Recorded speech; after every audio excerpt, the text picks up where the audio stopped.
El día de hoy contamos con la presentación de la fonoaudióloga María Paz Moya. Ella es chilena, fonoaudióloga de la Universidad de Talca, magíster en docencia universitaria, doctoranda en ciencias morfológicas, docente de la Universidad Autónoma y autora del libro Evaluación e Intervención Logopédica en Motricidad Orofacial y Áreas Afines. Muy bienvenida, María Paz. Y Natalia Osorio, ella es uruguaya, especialista en motricidad orofacial, dedicada al trabajo de respiración y apnea obstructiva del sueño, docente de fonoaudiología y odontología de la Universidad Católica de Montevideo, fonoaudióloga de la Teletón de Uruguay, directora del Centro CEREI y doctoranda en fonoaudiología. Bienvenida, Natalia. Muchas gracias. Ambas, el día de hoy nos van a hablar sobre respiración y apnea obstructiva del sueño. Así que, María Paz, Natalia, muchas gracias por aceptar esta invitación. Olvidé, perdón, y agradecimiento especial al equipo de habla y motricidad orofacial, perdón chiquillas, la docente Eliana Díaz y el Milen Tolmo, quienes en conjunto hemos organizado este ciclo de charla en especial para nuestros estudiantes de fonoestomatología, trastorno de intervención en habla y motricidad orofacial. Así que, muchas gracias, Claudia, por la presentación, por la invitación también a ti, a tu equipo, a la Universidad Católica Silvia Enríquez. Y quiero profundizar aún más el sentimiento de apoyo, ¿cierto?, sobre lo que nos contaba nuestra querida colega Carolina, sobre lo que comentabas tú. La verdad es que ha sido una cruzada muy intensa que ella está liderando, como Claudia les contaba. Somos un grupo de fonoaudiólogos trabajando con Luquitas, así que los invito a todos a sumarse, ¿cierto?, a sumarse en esta campaña, porque yo estoy segura que todos con un poquito de arena y con un poquito de corazón vamos a apoyar y lo vamos a lograr de aquí a la meta que está establecida para apoyar a estos papás en la ayuda que le necesitan dar a su hija.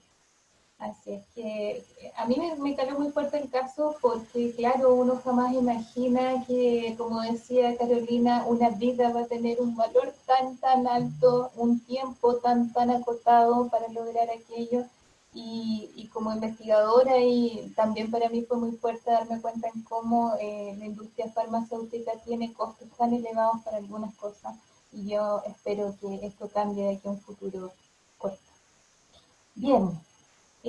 Profesora Claudia me ha invitado junto a nuestra querida amiga Natalia Osorio para conversarles un poquito de nuestras grandes pasiones en el marco de la motricidad orofacial. Una de ellas para mí es la respiración oral. Así que vamos a hablar sobre cuál es el abordaje fonoaudiológico de esta, y luego de esta clase más bien introductoria, que va a hablar de algunos elementos generales y de la evaluación, Natalia les va a comentar sobre el abordaje fonoaudiológico que realiza el fonoaudiólogo en uno de los aspectos específicos de respiración, que yo me atrevería a decir que es uno de los que más problemas produce en la calidad de vida de los sujetos, y que es la apnea obstructiva del sueño. Bien, entonces para poder comenzar tenemos que situarnos en el territorio craneocérvico-mandibular. Hoy vamos a hablar de cómo esta función innata desarrollada por el sistema estomatognático desde el nacimiento es evaluada y abordada por el fonoaudiólogo. Tenemos que recordar que la función respiratoria, si bien es la que nos acompaña desde el momento del nacimiento, también esta función está acompañada y es parte de las funciones estomatognáticas en conjunto con la función dilutoria, que viene desde el vientre materno, y con la función de masticación, que se desarrollará luego de la erupción dentaria, y la función de habla, que es una de las últimas en instalarse y es una de las que requiere mayor precisión desde el punto de vista de los actos motores estomatognáticos. Recordemos también que debido a que nosotros trabajamos estas 4 funciones madre, pero también trabajamos la mímica facial y también trabajamos la voz muy relacionada, ¿cierto?, con el habla, es que los límites de este sistema estomatognático en el año 2013 y luego en el año 2015 fueron propuestos con unas leves modificaciones de lo que proponía la literatura de estomatología hasta ese momento, porque recordemos que nuestra área nace a partir de la sincronía con la odontología, como muy probablemente les ha contado Claudia y los otros profesores que han sido invitados a dictar con ustedes. Entonces recordemos que para nosotros los fonoaudiólogos este territorio está delimitado entre el punto craniométrico trígeum por superior, la articulación esternoclavicular por inferior y el proceso mastoide por lateral.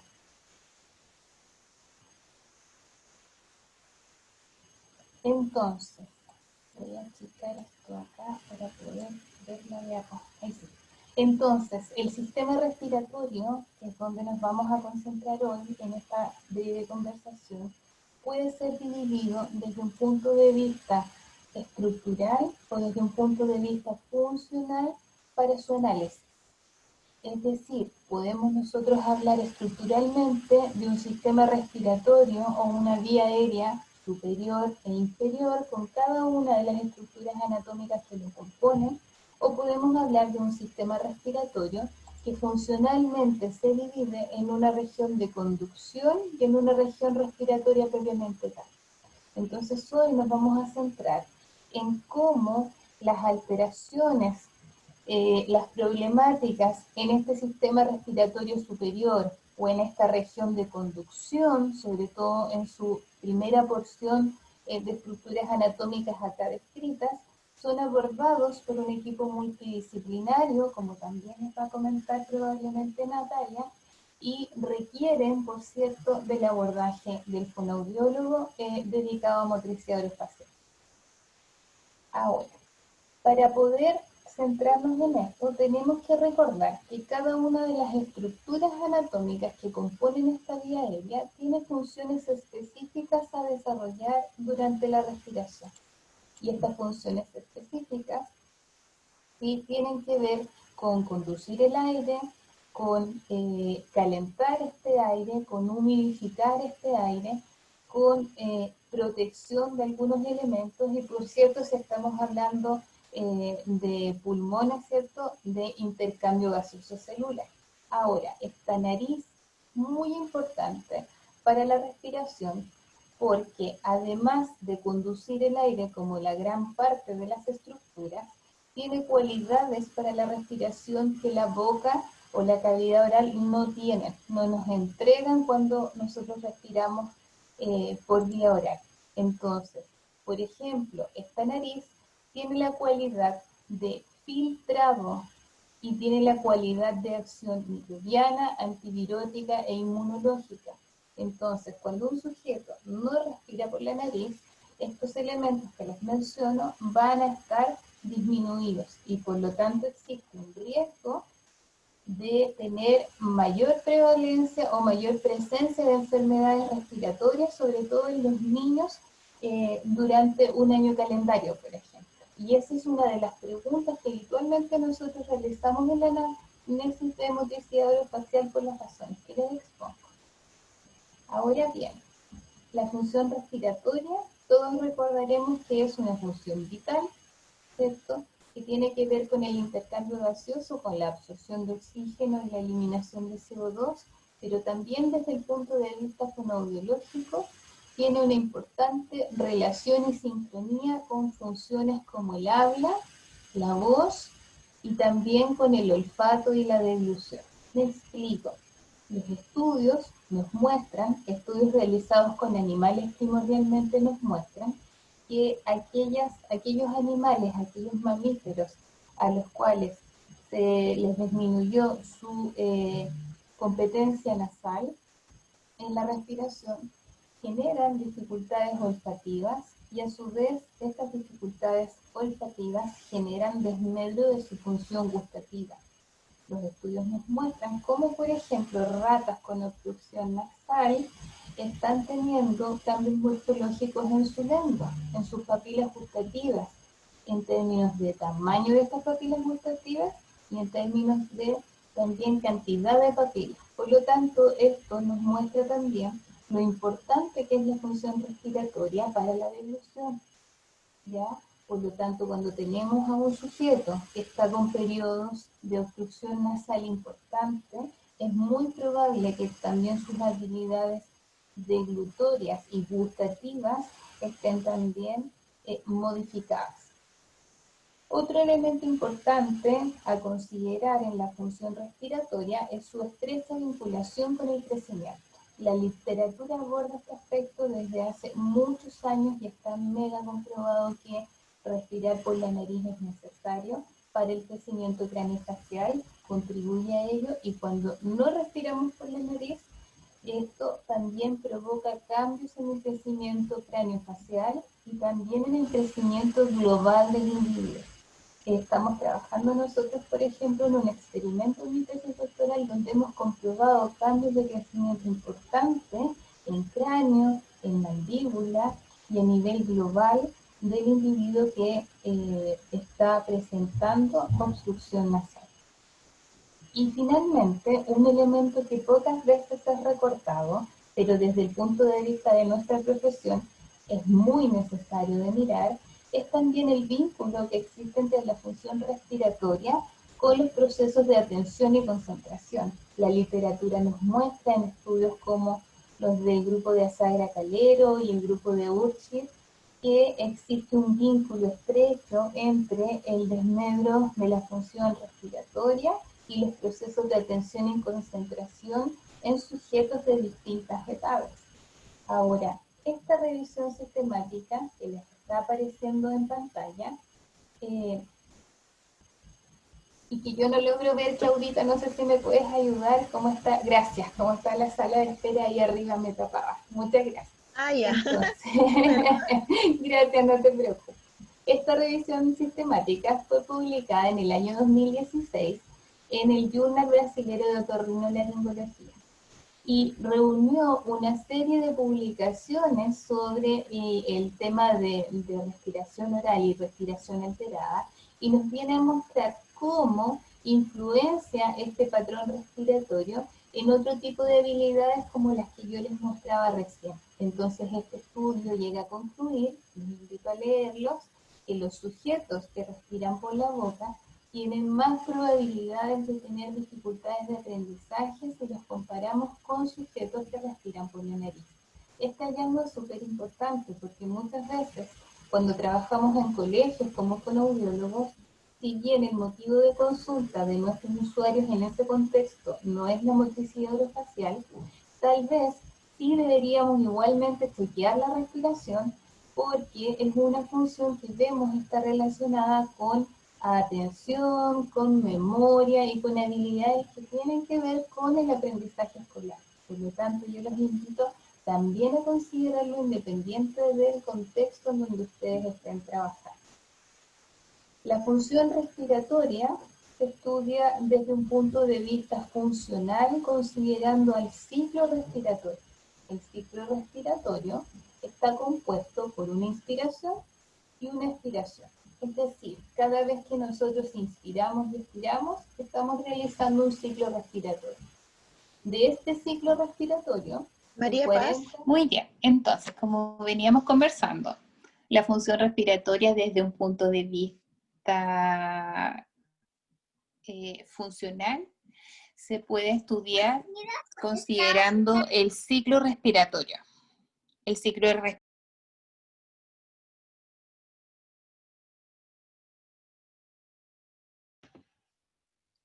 María Paz, te muteaste. Ahí sí, Sí. me había caído.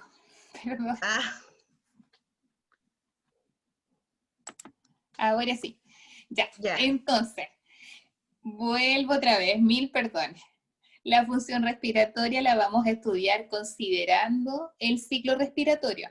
Y este ciclo respiratorio se va a desglosar en un proceso de inspiración, que es un proceso activo, con gasto de energía, y una expiración, que es un proceso pasivo. Por lo tanto, si lo consideráramos en términos de tiempo, la expiración dura un poquito más de tiempo por este aspecto de que es pasivo. ¿Ok? Entonces, nosotros en un minuto vamos a tener distinta cantidad de ciclos respiratorios dependiendo de nuestra edad. Lo importante es que nosotros siempre chequeemos que estén aconteciendo también la cantidad de ciclos respiratorios que corresponde.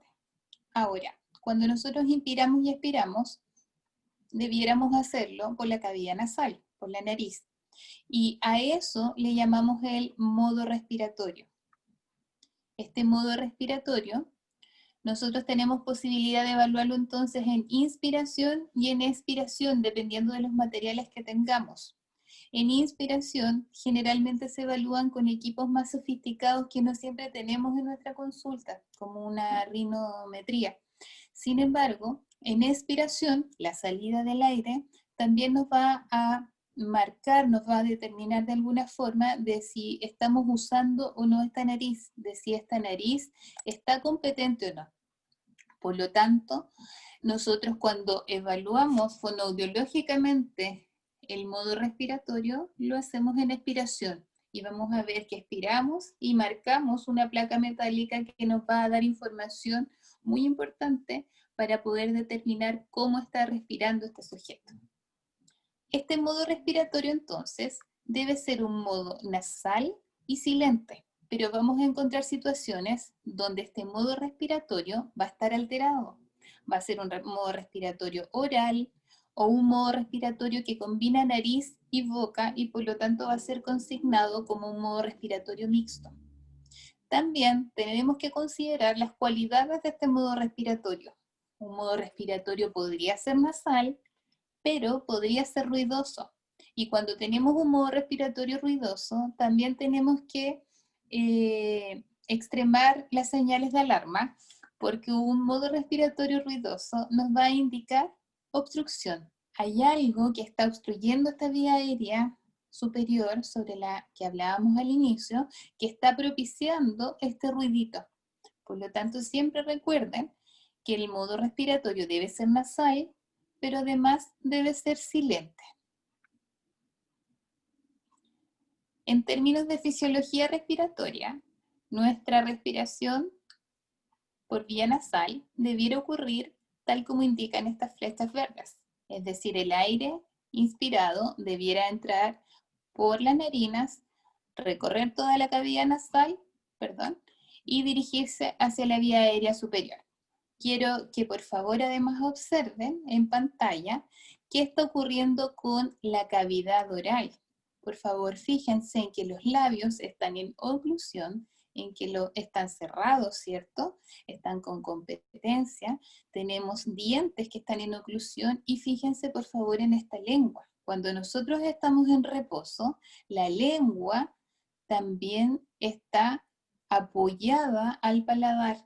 Por lo tanto, esto es súper importante. Tener la nariz despejada también tiene directa relación con la posición que tiene nuestra lengua en reposo. ¿Por qué les digo esto? Porque vamos a ver ahora situaciones en donde este patrón respiratorio cambia y vamos a ver cómo cambia también esta posición de la lengua. La etiología de estos cambios puede ser diversa. Podemos tener obstrucciones nasales u obstrucciones de la vía aérea superior, no solo nasales, que están en distintos sectores de esta vía aérea superior, que son de carácter crónico y hay otros que son de carácter agudo.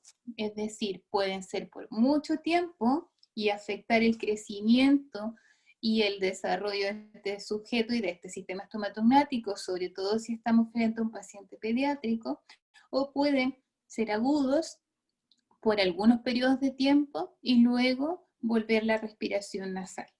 Entonces vamos a tener situaciones crónicas, por ejemplo, cuando hay hipertrofia, es decir, aumento de tamaño de estructuras, como ocurre con las tonsilas palatinas o con la tonsila faríngea, examígdalas y hexadenoides, y también vamos a tener situaciones de obstrucción crónica cuando hay desviaciones de septo nasal, por ejemplo, entre otras causas. Y vamos a tener situaciones agudas de obstrucción nasal que muchas veces no observamos con detención, pero que deben ser consideradas como la rinitis alérgica, la rinitis no alérgica y cualquier proceso obstructivo variado que pudiera afectar la competencia nasal. ¿Por qué les digo que tenemos que observarlo igual con mucha detención? Porque vamos a ver que son una de las patologías más frecuentes en población pediátrica y que por lo tanto se repiten mucho durante el año y por ende pueden generar también incompetencia nasal. Y ya veíamos que las secuelas de respirar por la boca son bastante importantes.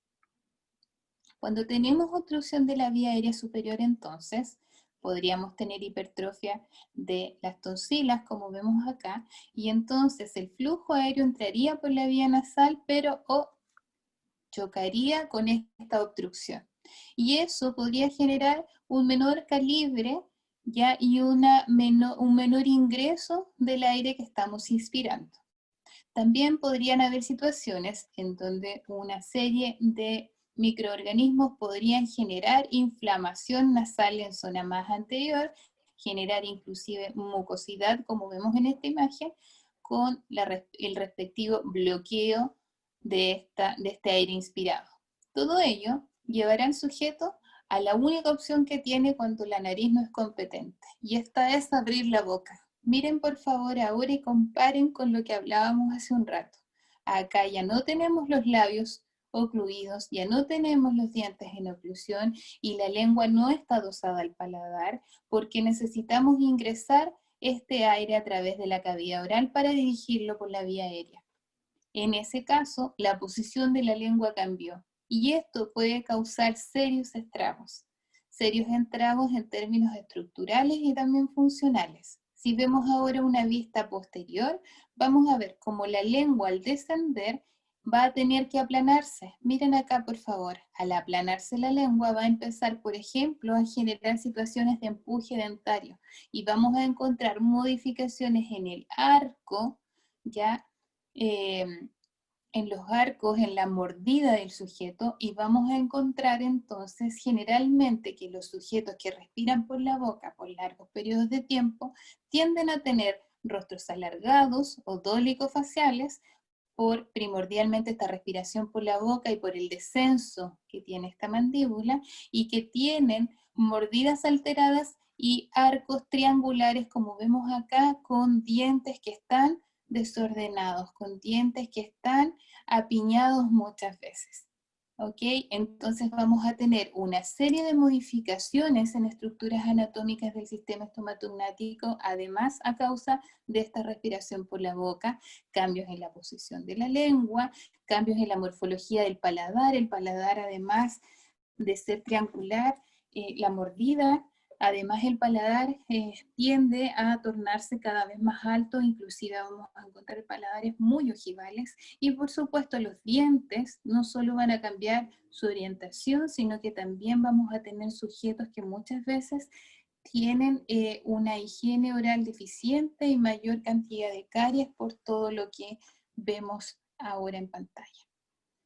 En términos de prevalencia, la literatura nos muestra, en estudios como el de Mayorga y colaboradores 2016, que la hipertrofia de tonsilas palatinas está en relación al 19 y hasta el 27% en población pediátrica. Por lo tanto, es una situación muy prevalente en niños y que puede generar, por lo tanto, respiración por la boca y necesidad de rehabilitación fonoaudiológica postoperatoria. También el 35% de las cirugías mundiales es realizado en niños, es realizado por esta razón, de acuerdo a lo que expone el mismo autor.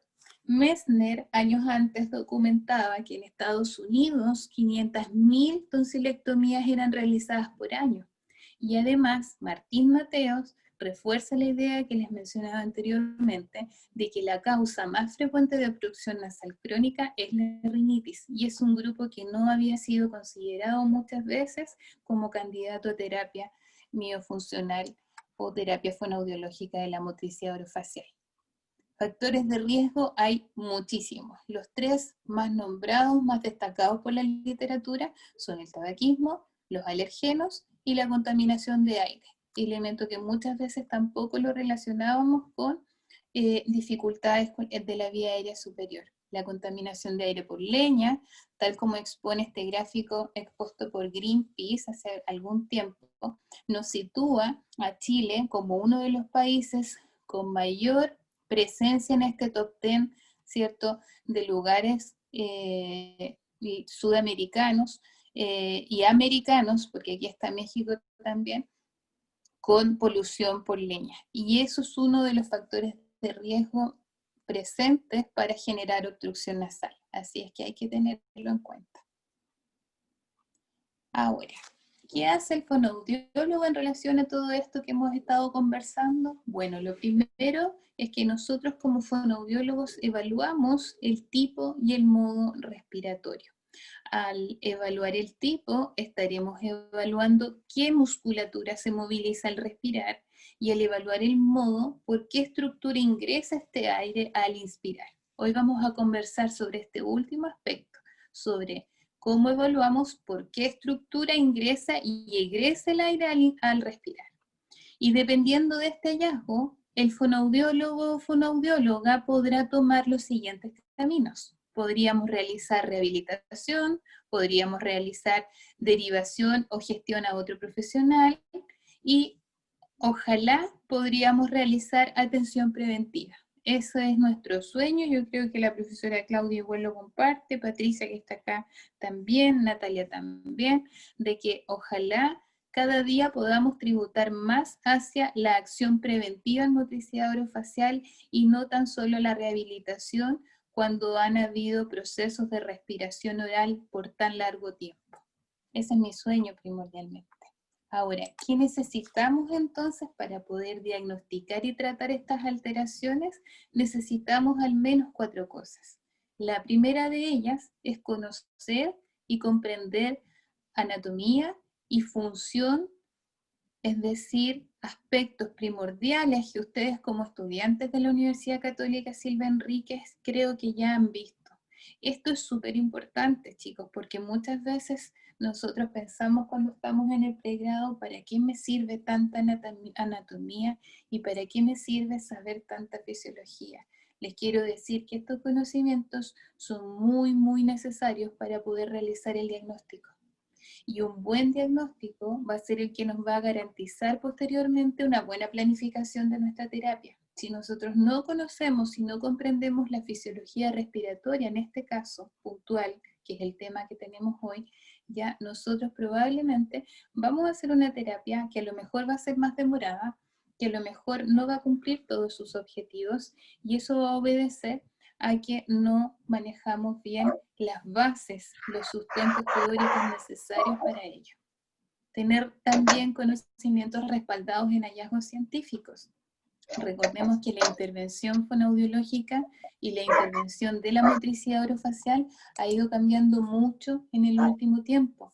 Elementos que antes nosotros considerábamos para la rehabilitación ya no están siendo considerados porque la práctica basada en evidencia nos mostró que no tenían evidencia, valga la reiteración, de que funcionaban para ciertas cosas. Y también hay elementos que antes no estaban documentados y que hoy vemos que pueden apoyar nuestra práctica clínica, elementos tecnológicos, por ejemplo. Por lo tanto, es súper importante siempre tener conocimientos respaldados.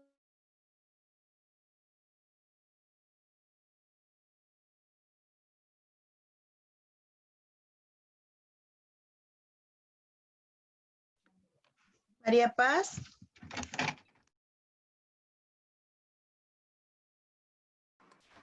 María Paz.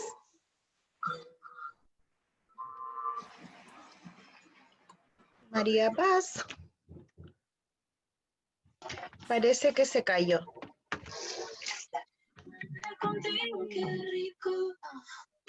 María Paz. ¿No me escuchan? No, estabas muteada. Te muteaste un ratito. Sí, sí me escuchan. Ya, sigo entonces. Como decía,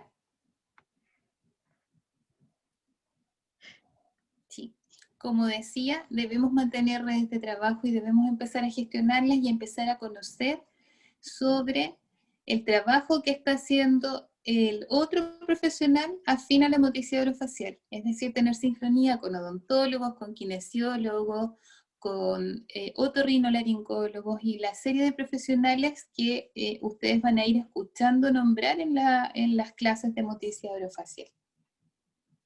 Entonces, recordemos que evaluábamos este modo respiratorio y él debiera ser nasal y silente. Vamos a clasificar el modo respiratorio. El modo respiratorio nasal es un modo donde el sujeto permanece con la cavidad oral en oclusión, tal como vimos en los esquemas, y su inspiración es silente. Esta es la respiración esperada en nuestros usuarios. Sin embargo, podemos tener una respiración con un modo respiratorio completamente inadecuado, que sería el que está acá en el esquema en inferior, y este es el oral, donde el sujeto está con la cavidad oral no ocluida y la inspiración ocurre exclusivamente por cavidad oral, con poco uso, poca competencia o ninguna competencia de esta cavidad nasal en situaciones bastante severas de modo respiratorio alterado. Y lo más prevalente es encontrar un modo respiratorio mixto u oronasal, donde la cavidad oral permanece abierta y la inspiración puede ser silente o ruidosa. La respiración oral, recuerden, va a ser esperable solamente en situaciones deportivas o situaciones de agitación. Por ejemplo, un niño que viene corriendo desde su sala de clases al lugar donde lo vamos a atender en el colegio. Entonces siempre tenemos que esperar un tiempito para que este sujeto esté relajado, esté tranquilo y la respiración se evalúe en reposo, no post ejercicio, así sea caminar o correr.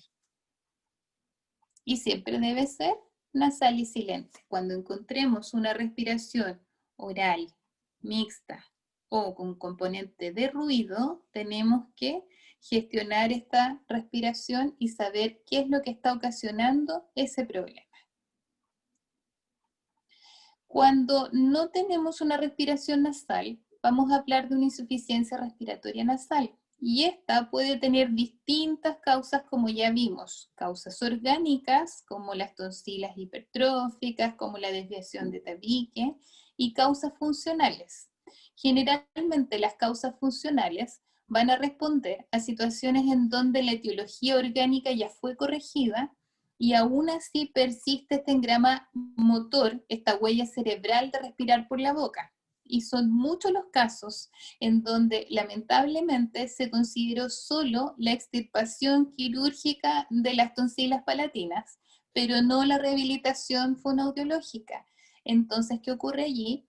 Que muchos pacientes no corrigen su modo respiratorio, pese a tener todas las competencias estructurales. El engrama de cómo respirar está tan arraigado que continúan respirando por la boca. Y es ahí el momento en donde el fonoaudiólogo debiera empezar a trabajar este modo respiratorio. Y por eso es que es muy importante la sincronía entre las distintas disciplinas. Recordando entonces, tenemos etiología orgánica en casos de obstáculos, y estos obstáculos generalmente requieren tratamiento quirúrgico para eliminar o minimizar la etiología orgánica, y mientras más precoz sea su identificación y tratamiento, menores serán las consecuencias en la función respiratoria y en la morfología craneofacial y global también.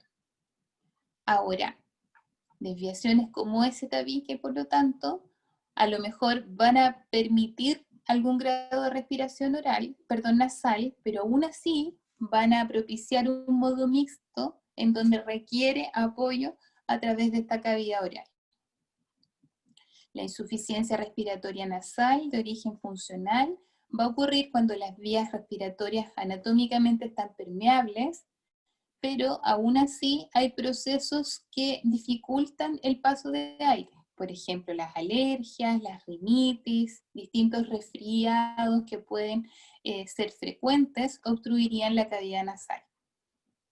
Y el tercer grupo son las impotentes funcionales, en donde la respiración oral es debida al trastorno neurológico en el control del tono muscular del sistema estomatognático. por ejemplo, en sujetos con parálisis cerebral, con síndrome de Down. Aquí la situación de respiración oral responde a las alteraciones neurológicas, al trastorno neurológico base del sujeto, y por lo tanto el manejo es completamente diferente de los dos casos anteriores que vimos. ¿Por dónde comenzar la evaluación de nuestro sujeto candidato a respirador oral? Siempre hay que tener presente el motivo de consulta y realizar una anamnesis detallada observando este motivo de consulta. Deberemos evaluar las estructuras fonoarticulatorias y también la postura de la cabeza, del cuello y la postura global del sujeto. Vemos, y les voy a compartir con profesora Claudia algunos papers que respaldan esto, vemos importantes lesiones a causa de alteraciones en el modo respiratorio en el resto de la postura corporal. El año pasado, por ejemplo, nuestro grupo publicó un estudio en donde queda de manifiesto en cómo los sujetos que respiran por la boca están teniendo modificaciones en la relación entre el cráneo, la base del cráneo y la primera cervical. Vamos a tener modificaciones en cómo el hueso yoide se está relacionando tal vez con la misma columna cervical y también las relaciones de este hueso yoides con la mandíbula. Por lo tanto, cuando tenemos un sujeto que respira por la boca, tenemos que ir a chequear cómo está su postura cráneo-cervical-mandibular. Pero también la evidencia nos muestra que los sujetos que respiran por la boca pueden tener inclusive, debido a las cadenas musculares, lesiones más inferiores. Podemos encontrar disfunciones a nivel de rodillas, disfunciones a nivel de pie, un pie plano, por ejemplo. Entonces el cuerpo es tan maravilloso y está tan relacionado a través de las cadenas musculares que una lesión en cualquier segmento de la cadena va a tener impacto en los demás. ¿Ya? Estudios de otras áreas, por ejemplo, nos muestran cómo ratas con mordidas cruzadas tienen desviación espinal, tienen el equivalente a escoliosis en un humano. Eso nos muestra cómo lesiones del sistema estomatognático finalmente impactan sobre el resto de la postura y el resto del cuerpo. Y a su vez, lesiones en el resto del cuerpo pueden tener también impacto en el sistema estomatognático. Muy bien.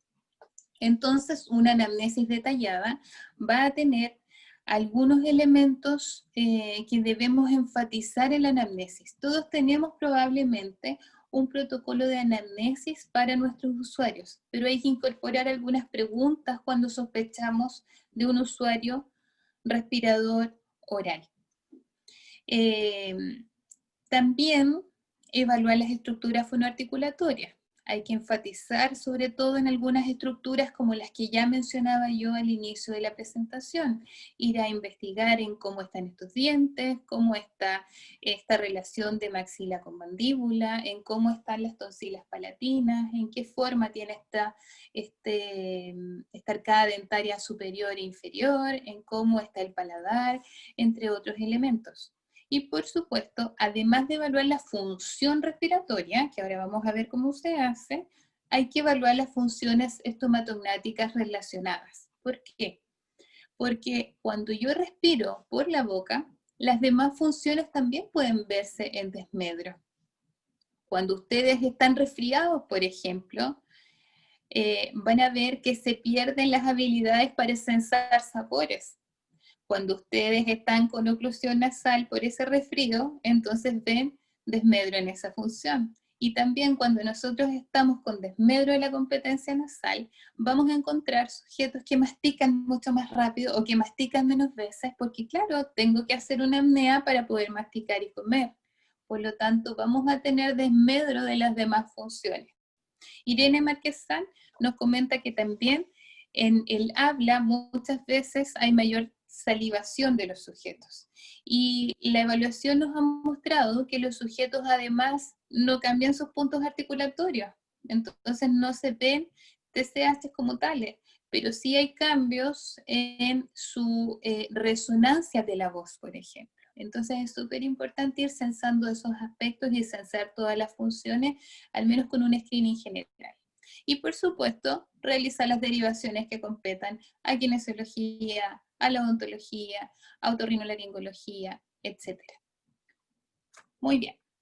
Entonces, el abordaje del sujeto con respiración oral, como pueden ver ustedes, es un largo camino. Va a comprometer al menos 5 aspectos: la anamnesis, la evaluación de las estructuras, la evaluación de la postura, la evaluación de la función respiratoria y de las otras funciones de la motricidad orofacial y su gestión. Recién ahí yo voy a partir el abordaje. Por lo tanto, todo este camino previo sobre el que estamos conversando es mega, hiper importante para yo poder realizar un abordaje apropiado del respirador oral. Entonces, la evaluación no va a durar una sesión, no va a durar un breve momento, sino que debe ser una evaluación un poquito más detallada, un poquito más conversada y un poquito más analizada por todas las relaciones que hemos conversado hoy. La anamnesis o entrevista clínica debe tener preguntas orientadas a contribuir a nuestro diagnóstico de respiración oral. Por ejemplo, preguntas sobre la salud respiratoria, sobre cuántos resfríos tuvo este niño en el último año, sobre cómo también este niño enfrenta estas alteraciones, sobre qué medicamentos está consumiendo. Un elemento importante también es preguntar por la presencia de otitis, o la relación, sobre todo en niños, que tienen la tuba auditiva cuando somos niños. Ya esta relación de la tuba auditiva después cambia y por eso es que también disminuye la cantidad de otitis. Pero yo creo que a muchos de ustedes les va a hacer sentido esto, que cuando un niño chiquitito va por primera vez al jardín, generalmente tiene otitis, porque los bichitos desde garganta suben muy fácilmente a la tuba auditiva y generan estas otitis. Entonces un niño que es respirador oral tiene mayor tendencia y mayor facilidad para que esto ocurra por las razones que conversábamos al inicio. Otro elemento vinculado con los problemas respiratorios y no solo con respiración oral es el peso. Natalia les va a contar cómo el peso es uno de los elementos que hay que considerar cuando tenemos un adulto con probable apnea obstructiva del sueño. La salud dental, como conversábamos, la presencia de periodontitis, las cirugías que existieron en cabeza y cuello también son un elemento que debemos preguntar, y por supuesto la información sobre el sueño, y ahí Natalia es una experta y nos va a contar más al respecto. ¿Cómo realizar la evaluación fonoaudiológica de la respiración? Bueno, con una buena anamnesis. Yo les voy a dejar este protocolo, lo voy a mostrar rápidamente en honor al tiempo. Denme solo un segundo. Vamos a abrir desde otro lugar.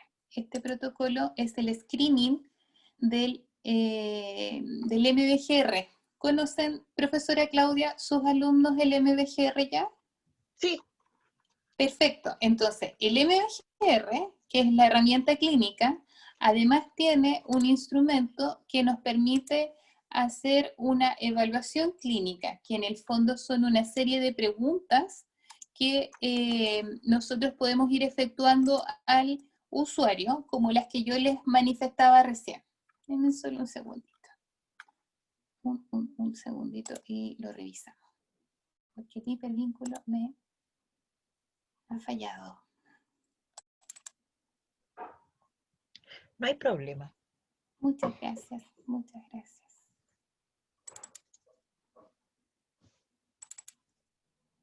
De hecho, los chicos de fonoestomatología en el laboratorio esta semana tenemos que practicar con el MBGR la evaluación de respiración.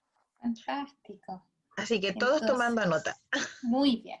Yo les voy a compartir en la carpeta que le voy a dejar a la profe Clau el MBGR, que ya lo tienen, y les voy a dejar la historia clínica del MBGR, que es esta que estamos conversando ahora. A ver si puedo volver a compartir la pantalla. Ahí se debiera estar viendo un PDF. Claudita, por fin, ¿me ayuda?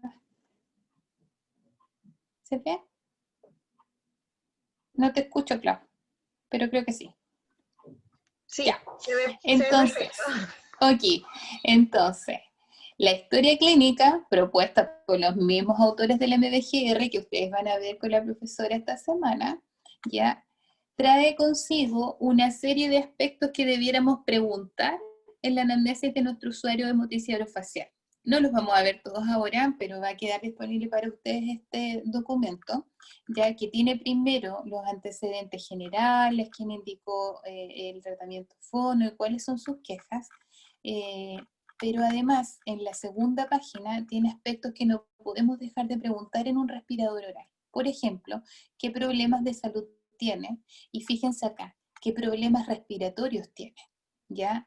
Por ejemplo, aquí están los resfriados frecuentes y acá abajo está la cantidad de resfriados que debiéramos tener en niños por año. Entonces, fíjense, en niños hasta 5 años, encima de 12 episodios por año, y entre 6 y 12 encima de 6. ¿Ya? Entonces, eso lo consideraremos un resfrío frecuente y eso será un signo o un elemento de alerta para derivar a otorrinolaringología. También acá están las preguntas relacionadas con amigdalitis, con la halitosis, con asma, bronquitis, la sinusitis y otros elementos como la salida excesiva de saliva. Luego están las preguntas de sueño.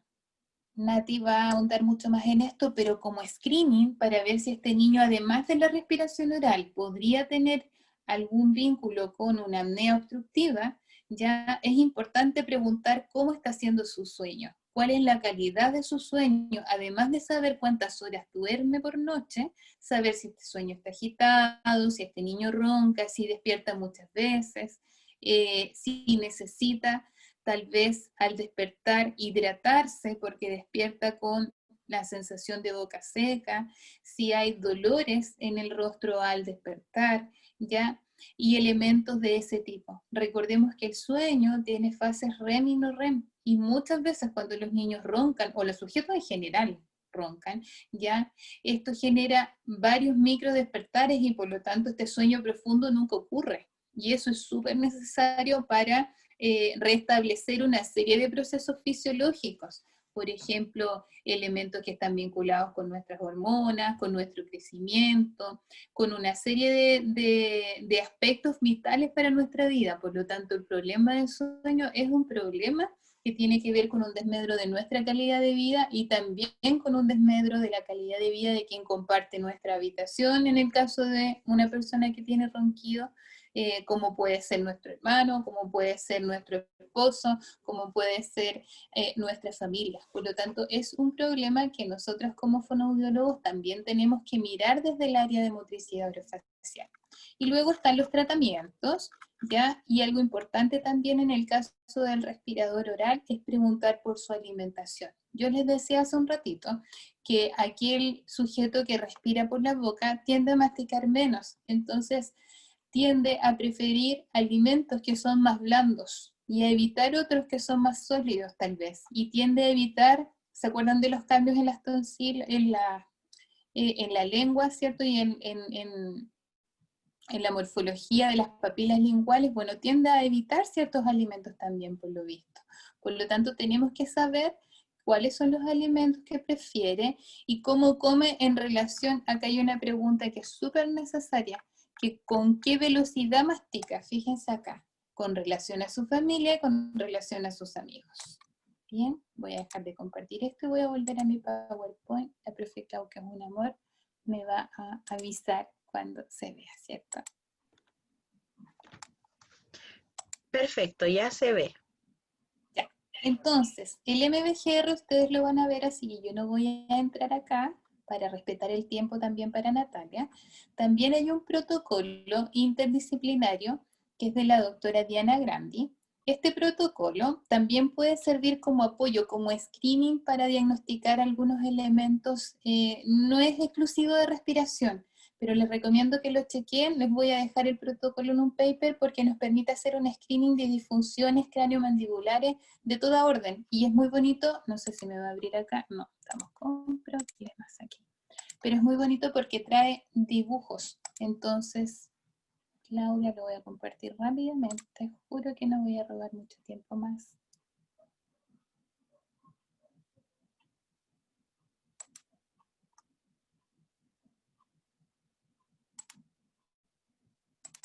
es un protocolo entonces que trae dibujos. Entonces cuando evaluamos las estructuras va a ser súper útil porque vamos a tener dibujos que podemos utilizar para la evaluación y que podemos utilizar también para mostrarle al usuario qué es lo que se esperaba y qué es lo que él tiene.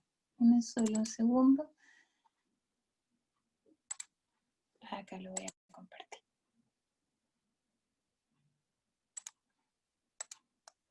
Se debiera estar viendo en pantalla esta publicación de la doctora Grandi, ¿cierto, Clau? Ya. Este protocolo interdisciplinario de exploración inicial para pacientes con síntomas de disfunción craniomandibular fue presentado en el año 2013 y publicado también como un capítulo de nuestro libro el año pasado. Este está en esta publicación que les voy a compartir. Si nosotros avanzamos, ahí está el sustento, fíjense, tiene dibujos, entonces es súper amigable en ese sentido, ¿ya? Tenemos dibujos para situar dónde hay molestia, dónde hay dolor. Luego tenemos dibujos, una serie de preguntas como la que ya hemos conversado, y hay dibujos para determinar elementos de apertura máxima, de lateralidad, si hay ruidos, ¿ya? Dolor a la palpación, de ATM y distintas estructuras musculares. Y algo que a mí me gusta mucho es que tiene los dibujos de la oclusión. Entonces acá podemos nosotros consignar qué clase de angle tiene el sujeto, qué mordida tiene el sujeto.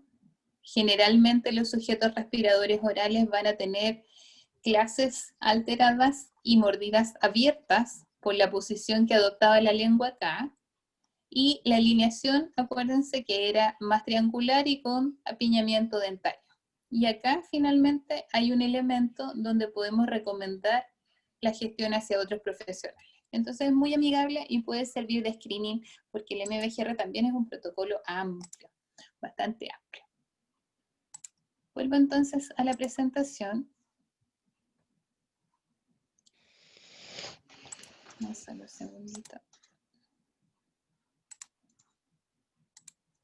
Ahora sí. Creo que está cargando. Ahí sí.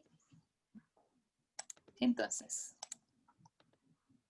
tenemos que recordar que tenemos que evaluar el motivo de consulta, definir instrumentos y procedimientos como lo que hemos estado conversando, para poder determinar finalmente las estrategias de evaluación. Es decir, siempre tenemos que hacernos preguntas sobre qué es lo que vamos a evaluar, cómo lo vamos a evaluar y a quién vamos a evaluar, para determinar los protocolos específicos, comenzando por todos los elementos que ya habíamos conversado y realizando las preguntas que ya habíamos conversado. Este protocolo es específico para la función respiratoria y fue creado por dos fonoaudiólogos, Franklin Susaníbar y Cintia da Silo de Perú. Y este protocolo tiene también una anamnesis con elementos como los que ya estuvimos conversando, y se los voy a compartir. Se llama el protocolo PEFOR. Acá también hay preguntas sobre la información de sueño, sobre la salud respiratoria, y sobre aspectos habituales diurnos como los que estuvimos conversando, somnolencia, labios entreabiertos, si existe fatiga, si hay ojeras. Y siempre, chicos, hay que considerar que la respiración oral es un síndrome. ¿Por qué es un síndrome? Porque no solo el problema está en que el sujeto respire por la boca, sino cerraríamos la boca y haríamos terapia miofuncional para eso solamente.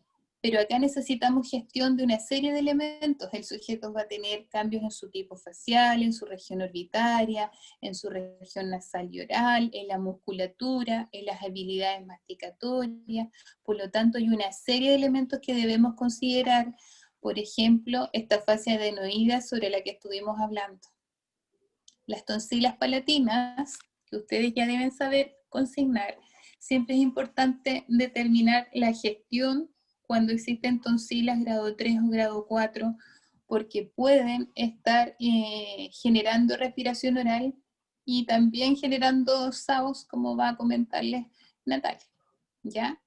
Y finalmente, la alteración respiratoria va a tener entonces impacto, como dice Irene acá, en la masticación, en la deglución y en el habla, tal como les contaba, provocando problemas digestivos obstructivo, provocando atoramiento, falta de coordinación entre respiración y masticación, provocando proyección anterior de la lengua, contracción exagerada de orbicular y movimientos de cabeza, e imprecisiones en el habla, pero más que eso, altos índices también de cambios en la nasalidad. La evaluación la podemos realizar con estas placas metálicas. Por una parte tenemos el espejo de Glatzel, que es ampliamente conocido y que, como vemos, tiene una serie de marcas y números. Por lo tanto, situamos esta línea entre las dos narinas, le pedimos al sujeto que expire, y esta marca que va a quedar acá, nosotros la registramos y la cuantificamos en términos de amplitud. Eso nos va a mostrar si efectivamente la respiración y la expiración en este caso está ocurriendo con competencia nasal. Pero también vamos a necesitar saber si está siendo utilizada la boca en algún grado para determinar si esta respiración es mixta. Por lo tanto, también si tenemos este espejo, deberíamos chequear colocándolo frente a la boca para también saber si hay salida de aire. Es por eso que el protocolo PEFOR se acompaña de un espejo, que es este espejo, que es la placa POAS. Yo lo utilizo bastante porque me permite investigación al respecto. Esta placa es como si fueran dos placas de Glatzel, una superior que está con el registro acá de la cavidad, de la expiración, ¿cierto?, de la cavidad nasal, y acá tenemos el registro oral al mismo tiempo. Esta placa POAS trae como este librito de hojas transparentes que yo puedo situar acá encima, y yo puedo llevar el registro tanto de cavidad nasal como de cavidad oral.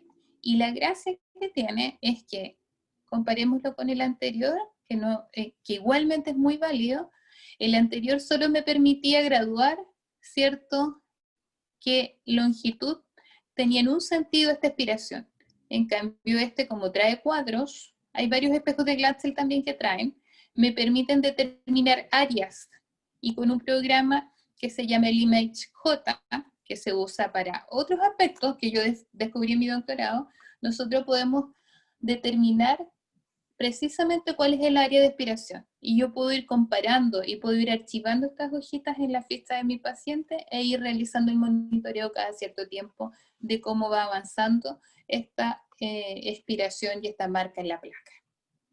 Bien, voy a cederle la palabra a mi querida colega Natalia Osorio, quien les va a hablar ahora sobre la intervención fonoaudiológica en casos de alteraciones respiratorias, primordialmente del SAOS, y les dejo, por supuesto, mis redes sociales, mi correo, en el caso de cualquier consulta.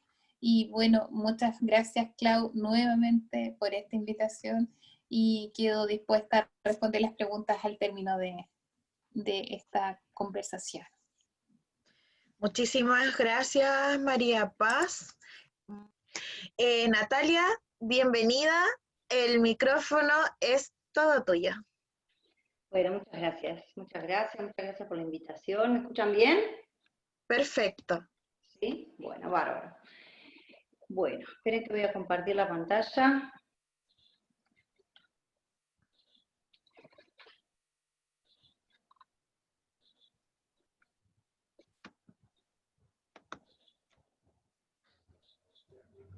Ahí está, ¿se ve? Sí, perfecto. Bueno, muy bien. Bueno, entonces la idea es, después de todo lo excelente, Paz, excelente tu exposición, como siempre, gran admiración te tengo, querida colega. Bueno, entonces para arrancar, vamos a ver si, la idea es que después puedan hacerme todas las preguntas que quieran. Primero contarles un poco de dónde viene la palabra apnea, viene del griego y significa, bueno, no respirar, ¿sí? Acá tenemos un cuadrito donde podemos ver cuando hay un pasaje parcial, que ahora vamos a andar un poquitito más, y cuando hay una apnea completa. Entonces, Básicamente el síndrome de apnea y hipopnea del sueño está caracterizado por episodios de colapso, ¿sí? Recurrentes de colapso parcial o total de la vía aérea superior durante el sueño, ¿sí? Entonces, a consecuencia de estas interrupciones del pasaje de aire, se va a producir desaturaciones, ¿sí? Desaturaciones de oxígeno, y eso va a determinar, en el mejor de los casos, microdespertares, que van a reanudar la respiración. Entonces, esa falta de oxígeno y esa fragmentación del sueño van a determinar alteraciones a nivel de órganos y a nivel de sistemas. Esto que decía Paz en relación es un síndrome realmente, porque deteriora la calidad de vida, deteriora órganos y funciones, y es muy importante la detección temprana. Y generalmente los respiradores orales en la primera infancia son realmente son probables pacientes con apnea en la edad adulta, cuando muchas veces pasa que son apneicos en edades tempranas, ¿no?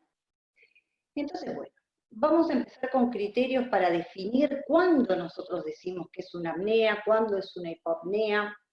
Entonces tenemos, la apnea es el flujo, es el cese de ese flujo aéreo, de ese pasaje de aire por más de 10 segundos y mayor al 90% de esa entrada de aire.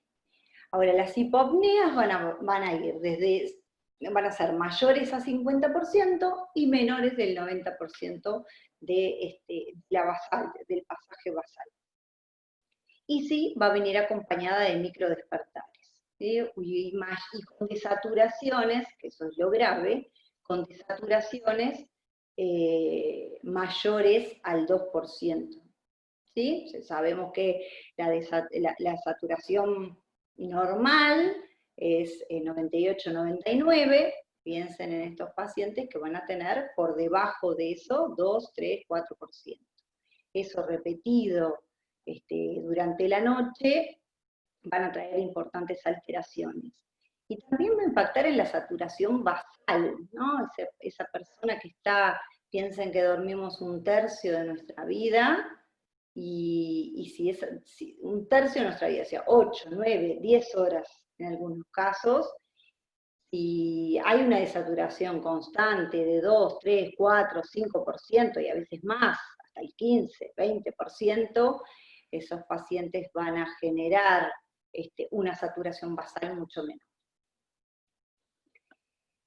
Y ese índice de apnea-hipopnea, que ahora vamos a ver cuáles son los grados de severidad, cuando es mayor a 5 por horas de sueño, se va a considerar patológico, pero que va a ser vinculado a un cuadro clínico que sea compatible con esas desaturaciones, ¿sí? Puede haber desaturación y puede haber, no tiene por qué haber un cuadro clínico claro. Entonces, bueno, para diagnosticarlo tiene que ser mayor a 5 y que el paciente se queje o que hayan otras alteraciones. Entonces, la clasificación por gravedad van a ser leves, ¿sí? Los índices de apneas e hipopneas de 5 a 14.9 eventos por hora. De 15 a 29 van a ser moderadas y mayores a 30 van a ser severas. Pero acá hay algo importante, que muchas veces los pacientes con apnea leve tienen bien marcado un cuadro clínico, se quejan, somnolencia diurna, cefaleas, ahora vamos a ver qué tipo de cosas podemos observar, y tienen una apnea leve. Y a veces tenemos pacientes con apneas severas que no relatan una somnolencia diurna, pero sí aparecen alteraciones, por ejemplo, cardíacas, ¿sí? Una bradicardia, taquicardia, ¿sí? Otras alteraciones que van deteriorando a varios sistemas, y que esto es lo complejo y lo que tendríamos que encontrar la manera de que estos pacientes sean diagnosticados antes. Por eso mi insistencia con la importancia de que todo el personal de salud esté formado en esta área, ¿no? Esté formado, que sepa, por lo menos que sepa diagnosticar. Y todo comienza con un ronquido, ¿sí? Cuando hay ronquido, cosa que la gente piensa que es normal, ¿sí? Cuando hay ronquido, ya hay que pensar en que puede haber un colapso o sea, ya hay un colapso de la vía aérea, si hay menos pasaje de aire, porque por algo se genera el ronquido, y uno tendría que pensar en la posibilidad de que existan, aunque sea apneas leves, ¿sí? No es normal roncar. Entonces, ¿cómo se diagnostica? Hay dos grandes estudios, dos tipos de estudios. Tenemos la polisomnografía, que es el patrón oro, ¿sí? Que es el patrón oro cómo se realiza en un laboratorio de medicina del sueño, porque requiere de un profesional, un licenciado, ¿sí? Un técnico que puede ser neumocardio o en electroencefalografía, donde van a tomar datos de la actividad cerebral, va a estar colocado todo lo que sería un electroencefalograma, van a ver sensores a nivel de para movimientos oculares, se va a medir la frecuencia cardíaca, se va a medir mediante un termistor el flujo de aire, el flujo a través de la nariz, se va a medir la saturación de oxígeno, donde se va a relacionar el electroencefalograma con los microdespertares, con la desaturación de oxígeno. Hay un sensor que marca la posición, donde nosotros le podemos decir al paciente, bueno, usted en decúbito supino tiene más apneas o menos apneas, según la posición. Entonces eso también son medidas que después vamos a poder tomar como primeras medidas, digamos, para que ese paciente modifique su posición. Bueno, un sensor de ronquido, una banda que mide los movimientos torácicos, que esto también permite ver cuando la apnea es, si es una apnea mixta, si es una apnea central, si es una apnea obstructiva, ¿no? Y los movimientos periódicos de piernas, por ejemplo, los sensores en las piernas para poder detectar. Hay pacientes, por ejemplo, que se quejan de somnolencia diurna, y uno pensaría, bueno, si tenés sueño durante el día, puede ser que tengas una apnea obstructiva, y no siempre es eso, ¿sí? Puede tener un movimiento armónico de piernas que eso hace que generen microdespertares.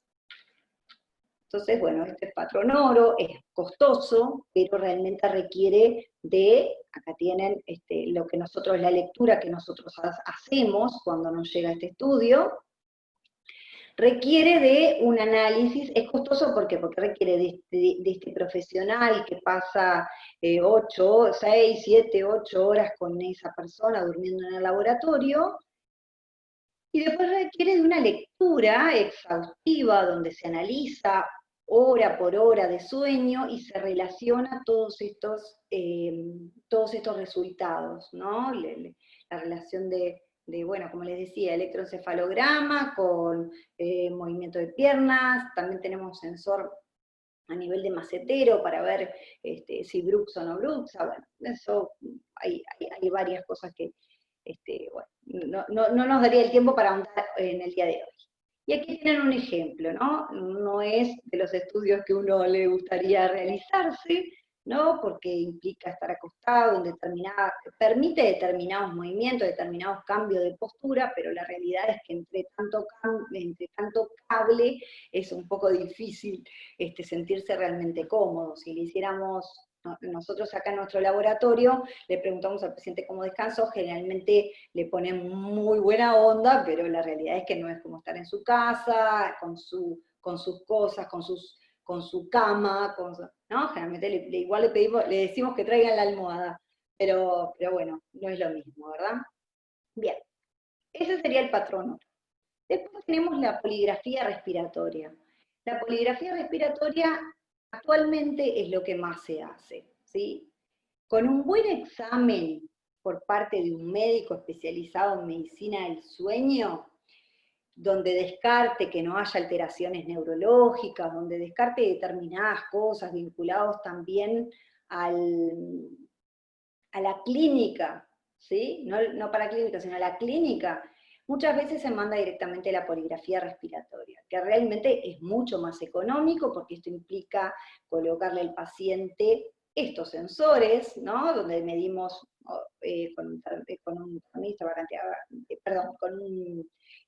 una oximetría, la saturación de oxígeno, también vemos el flujo de aire nasal, la posición, la frecuencia cardíaca, ronquidos y los movimientos torácicos, ¿sí? Movimientos de pecho. Este es el estudio que nos da. ¿Sí? Nosotros medimos la relación de los ronquidos con los ronquidos, los momentos los índices de apnea y hipopnea en relación a la posición. Hacemos también unos trazados donde decimos, bueno, listo, la primera medida es tal o cual. Acá tienen unas fotos, en este caso es el Apnea Link, que es el más conocido. Y nosotros citamos al paciente, le damos la información necesaria de cómo se tiene que colocar el aparato y se lo lleva a la casa o se lo llevamos nosotros al domicilio y se lo colocamos. ¿Sí? Bueno, acá es importante, después vamos a hablar un poco más con respecto al diagnóstico. Es difícil, generalmente los más rápidos en diagnosticar son los que tienen acompañante de cuarto, ¿no? Que tienen un acompañante. Los más difíciles de diagnosticar son las personas que viven solas, los ancianos. Esos son los que nos cuesta llegar un poco más. Y después tenemos de rutina la oximetría, que después les cuento un poco más, oximetría de pulso, que mandamos a hacer como controles periódicos a medida que va avanzando el tratamiento. Entonces tenemos la apnea central, ¿sí? Que tiene que ver con la inhibición del centro respiratorio, también que se da mayor a 10 segundos, que hay una relajación de la musculatura, pero básicamente hay una inhibición del centro respiratorio que se puede dar con la sucesiva presencia de apneas respiratorias, apneas obstructivas, perdón, se puede dar las apneas centrales. Y después, como les decía, la apnea obstructiva es el cese del flujo aéreo en presencia de esfuerzo respiratorio, ¿sí? Hay un esfuerzo respiratorio, entonces uno dice, bueno, ahí hay un colapso, entonces la musculatura respiratoria reacciona. Esa es la diferencia de la apnea central con la apnea obstructiva.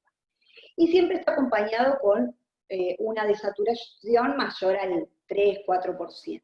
¿Sí? Si no, es normal que uno, por la posición, ¿sí? Por la relajación de la musculatura, baje la saturación de oxígeno. Aparte uno no necesita tanto oxígeno cuando descansa. Y después tenemos las apneas mixtas, que eso también se ven en los estudios, que es una apnea central que se continúa con una apnea obstructiva. Bien.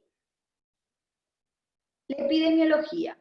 Bueno, este estudio me gusta traerlo porque es bien interesante, es una revisión, entonces acá habla de dos cosas muy importantes. Primero, es lo que se habla a nivel mundial, se dice que vamos a ver, primero, el síndrome diagnosticado, el síndrome de apnea obstructiva del sueño diagnosticado, que era eso que les decía, el índice mayor al 5%, a los 5 eventos, y la clínica que acompañe, ¿no? Somnolencia diurna, por ejemplo. Eso a nivel mundial se diagnostica en un 6% en los hombres y un 4% en las mujeres. Pero la prevalencia a sufrir SAOS es mucho mayor, se habla del 22% 22% en los hombres y 17% en las mujeres.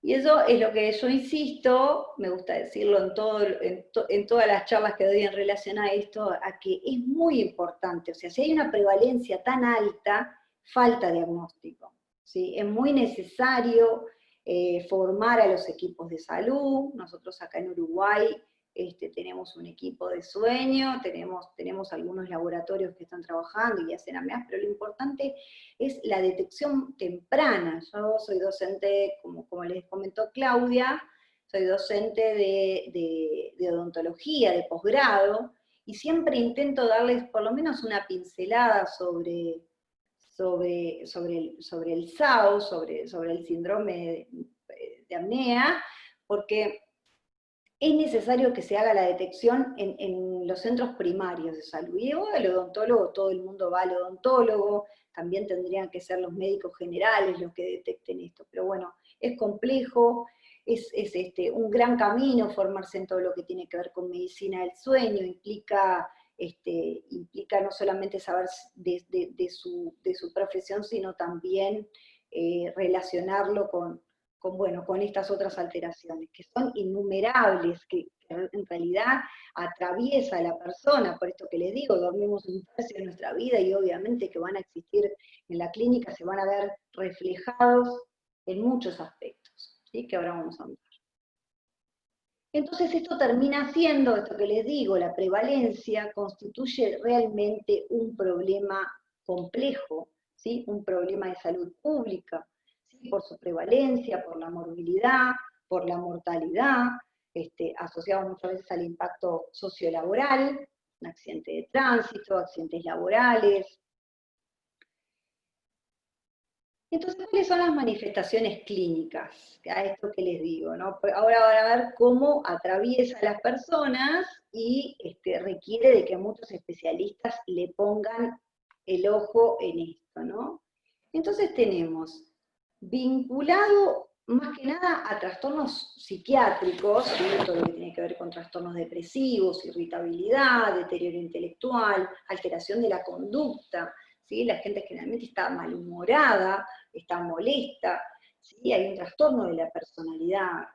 Yo insisto siempre con esto porque no sé qué pasa en Chile o no sé qué pasa en otros países, pero bueno, en algunos países que nosotros conversamos e intercambiamos pasa más o menos lo mismo. Uno tiene una alteración en el sueño y aquí donde lo mandan, pase al psiquiatra.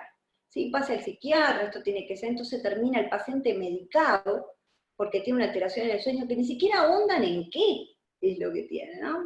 Debe ser, tómese esta pastillita que con esto va a solucionar y va a dormir bien.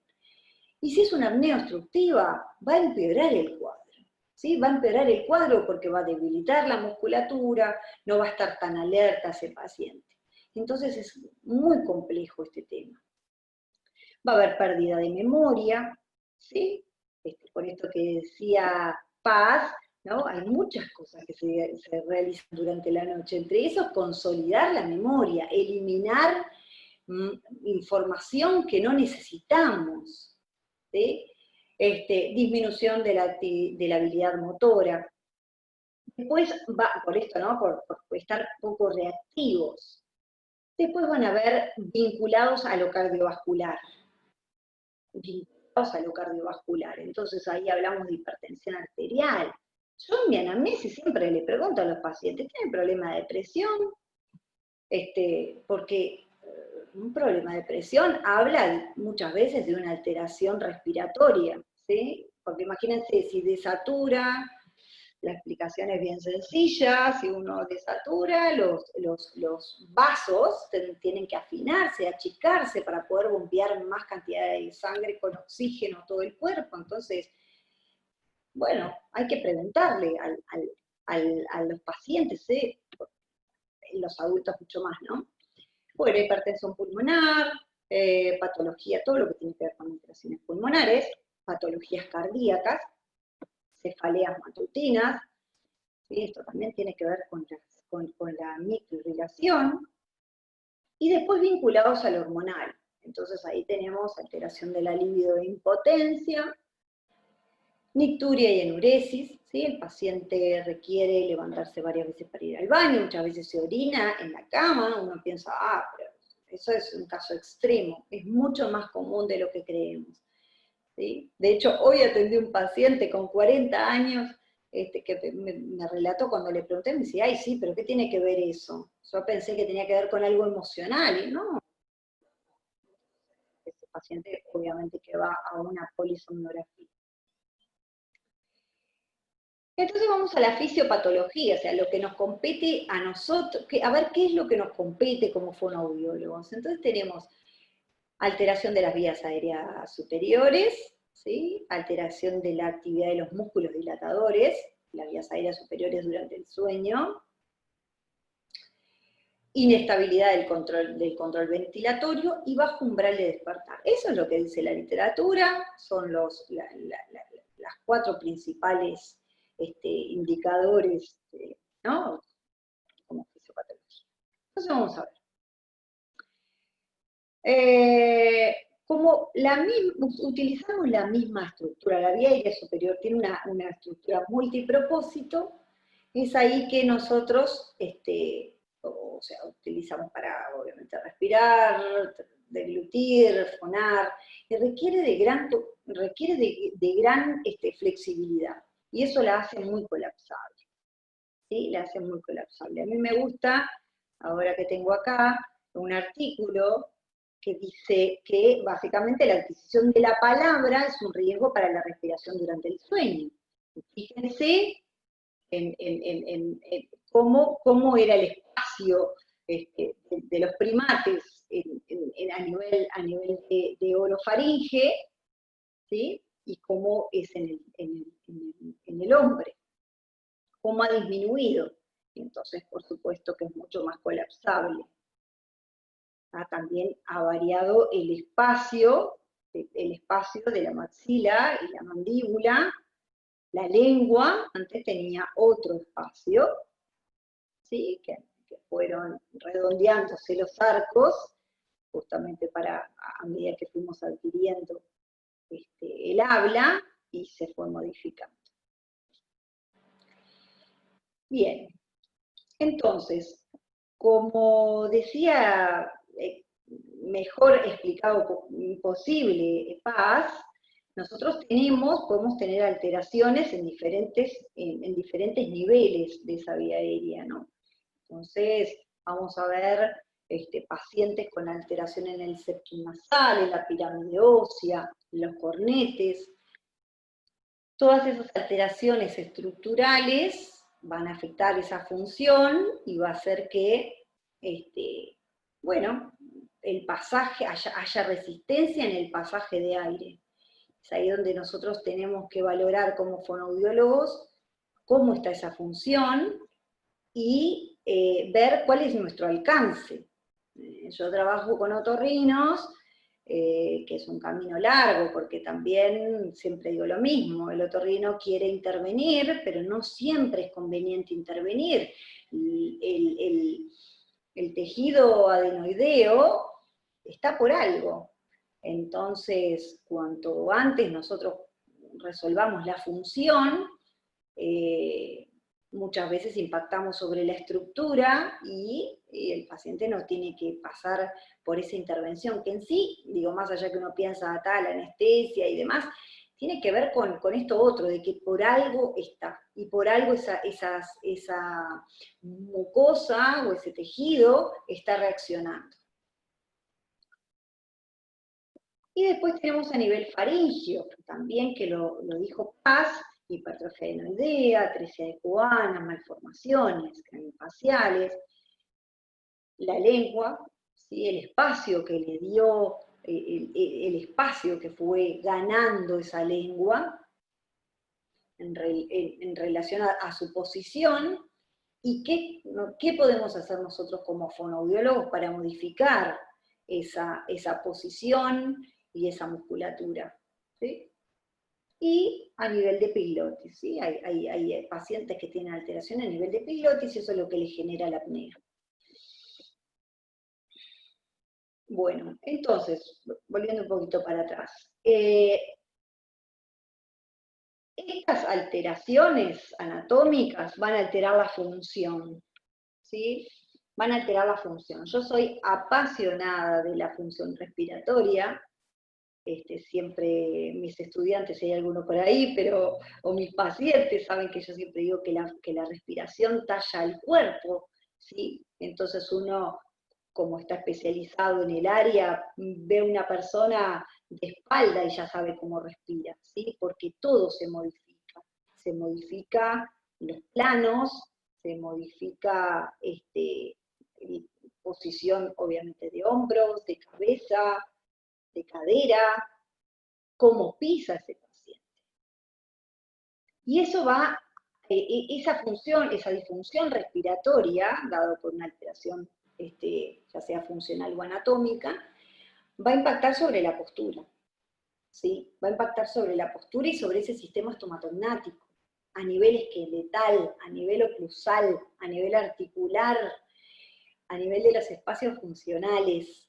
Eso es un concepto que me gusta mucho, puesto por Norma Chiavaro, y bueno, neuromuscular, la relación entre la función y la postura. Y ese paciente, hubo alguien, me gustó mucho porque alguien preguntó ahí en el chat que si había relación con alguna hernia lumbar.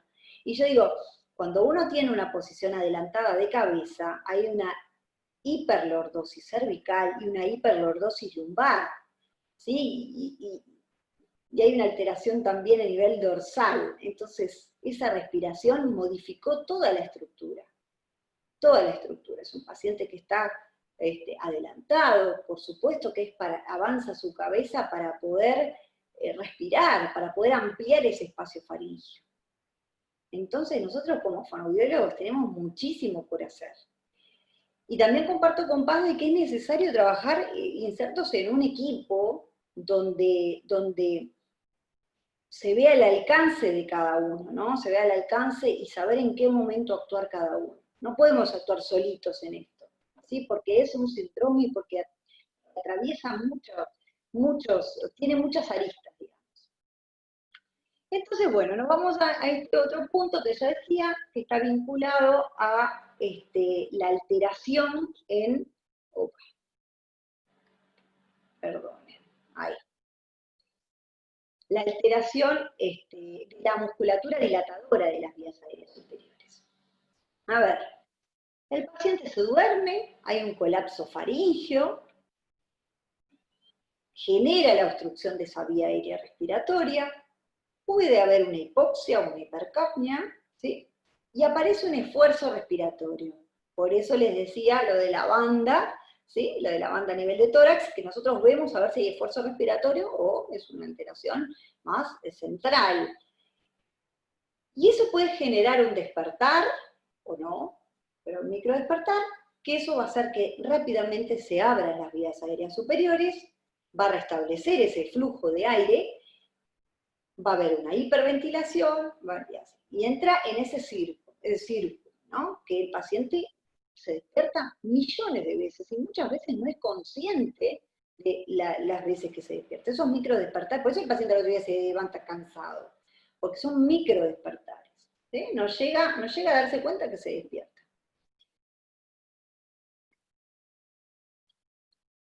Y en este otro punto que hablamos de la inestabilidad del control ventilatorio. Hay una relación entre la musculatura dilatadora y el estímulo neurológico, ¿sí? El respiratorio central. Según cómo sea esta respuesta, va a haber mayor o menor inestabilidad ventilatoria, ¿sí? Eso es lo que nosotros llamamos loop gain. A mayor inestabilidad ventilatoria, mayor loop gain. O sea, el paciente reacciona rápido o reacciona lento. Si le cuesta mucho llegar a ese umbral para despertarse, es un loop gain grande y es más complejo. Entonces, todo eso es muy importante valorarlo a la hora de tomar decisiones en relación al tratamiento. Esto, siempre digo, esto lleva horas explicarlo, es complejo, pero realmente es un factor importantísimo a la hora de tomar una decisión de tratamiento. Y el umbral de despertar. Acá trato de hacer un esquema claro, voy a explicarles brevemente, pero imagínense así. Hay un cese en el flujo aéreo, ¿sí? Hay un cese, está la interrupción, se colapsa la vía aérea superior, entonces aumenta la presión arterial de dióxido de carbono y baja el oxígeno, esto que hablábamos de las desaturaciones. Y van a reaccionar los quimiorreceptores periféricos, cuando se da la hipoxemia, y los centrales cuando hay hipercapnia. Entonces, va a reaccionar el sistema nervioso central. Entonces, y ahí dilata la vía aérea. Pero cuando el impulso central no es suficiente para dilatar esa vía aérea, es cuando hay un microdespertar, ¿sí? Donde va a actuar la corteza cerebral.